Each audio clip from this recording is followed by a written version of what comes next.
আসসালামু আলাইকুম। আশা করি সকলে ভালো আছেন। তো আমার হাতে যে সাসপেনশনটা দেখতে পাচ্ছেন, এটা হচ্ছিল ইতালি কোম্পানির একটা বাইক, অ্যাপ্রিলা বাইক। আপনারা অবশ্যই চিনবেন বাইকটা, এপ্রিলা নাম। তো এই বাইকটা হচ্ছে আপনার মার্কেট মার্কেটে হচ্ছে ছাড়ে রানার ব্র্যান্ড।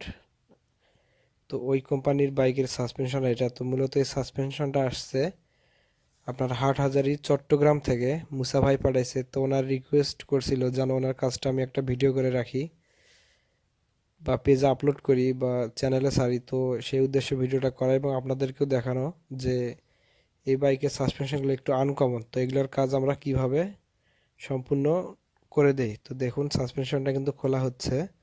স্প্রিংটা খুলে বের করে নিলাম। তো এখন হচ্ছিল এটা আমরা রডটা বের করব বা ভিতরের পিস্টন এগুলো সব বের করব। তো এই সাসপেনশনটা কিন্তু একদমই আলাদা। এটা একদম মনো সাসপেনশন যেরকম ঠিক সেভাবেই কাজ করে। আপনার এটা নর্মাল কোনো সাসপেনশন না, যেহেতু ভালো একটা ইতালি মানে ব্র্যান্ডের গাড়ি, সেক্ষেত্রে এটা সিস্টেমটা একটু আলাদা। অন্যান্য বাইকের মতো না, যেহেতু পালসার ডিসকভার যেগুলো আছে ওগুলোর মতো না, দেখতে এরকম হলেও এই সাসপেনশনটা দেখতে আসলে ওগুলোর মতো হলেও কাজ কিন্তু এরকম না। পুনরায় পুরোটাই আলাদা। এটা মনো সাসপেনশন যেরকম ঠিক সেভাবে এটা কাজ করে। তো এটা আমরা হচ্ছে এখন খুলে নিব। নেওয়ার পরে এটা ভিতর থেকে সমস্ত জিনিসগুলো বের করে নিব। তো দেখতে পাচ্ছেন এটা হচ্ছে অয়েল সিলটা, পুরাতন অয়েল সিল, এটা বের করে নিয়েছি। এখন এখানে অয়েল সিল দিয়ে দিব। তো অয়েল দিয়ে দিব। তো এটা হচ্ছিল পিস্টনের নিচে একটা যে বুশ থাকে, সেই বুশের ওখানে একটা সার্ক্লিপ থাকে, সেই সার্ক্লিপটা দিয়ে দিচ্ছি।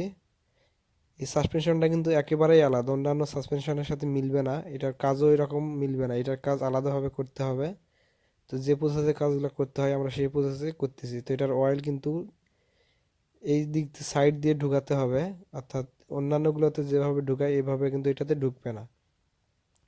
দেখতে পাচ্ছেন পেছন দিক থেকে এটার অয়েল দেওয়া হচ্ছে। তো আমরা এটা অয়েল দিয়ে পরিপূর্ণ যে মাপ আসবে, আমরা ব্যারেল ধরলে বুঝতে পারি যে কোথা থেকে মাপ, সেই ব্যারেলের মাপ অনুযায়ী এখানে অয়েল দিয়ে দিব। তাহলে কিন্তু কম বেশি আর 100-100 ধরবে, বাইক ঝাঁকাঝাঁকি করবে না, কোনো সমস্যায় আরও হবে না। তো দেখতে পাচ্ছেন অয়েল দেওয়া হচ্ছে। এরপরে আমরা এখানে হচ্ছিল অয়েল সিলটা দেবো। এখনও কিন্তু কম্প্রেসার আসেনি দেখুন। তো এক সময় কম্প্রেসার কিন্তু ধরে যাবে, নিচ দিকে এমনি যাবে এবং উপর দিকে অনেক শক্তি দিয়ে টানা লাগবে। তো এটা কিন্তু এখন তো অয়েল সিলটা লাগানো হচ্ছে দেখুন। পুরাতন অয়েল সিলটা আমি আপনাদেরকে দেখাইছি এটার। তো এই যে অয়েল সিল ঢুকালাম, এখন হচ্ছিল অয়েল সিল লাগিয়ে দিব। দেওয়ার পরে উপরে একটা হচ্ছে অয়েল সিলের উপরে আরও একটা ক্লিপ থাকবে, সার ক্লিপ থাকবে, সেই সার ক্লিপটা এখানে দিয়ে দিব। দেখতে পাচ্ছেন সার ক্লিপ দেওয়া হয়েছে। এখন দেখুন কম্প্রেসারটা একটু কম আছে, আমরা আরো একটু বাড়াই দিব। তো এখানে সার ক্লিপটা এখন দেওয়া হচ্ছে।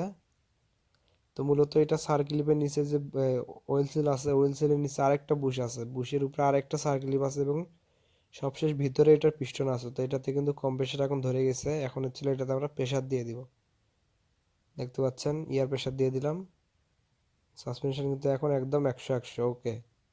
এটা তার কোনো সমস্যাই হবে না ইনশাল্লাহ, আশা করা যায় কোনো সমস্যা আর হওয়ার কথা না।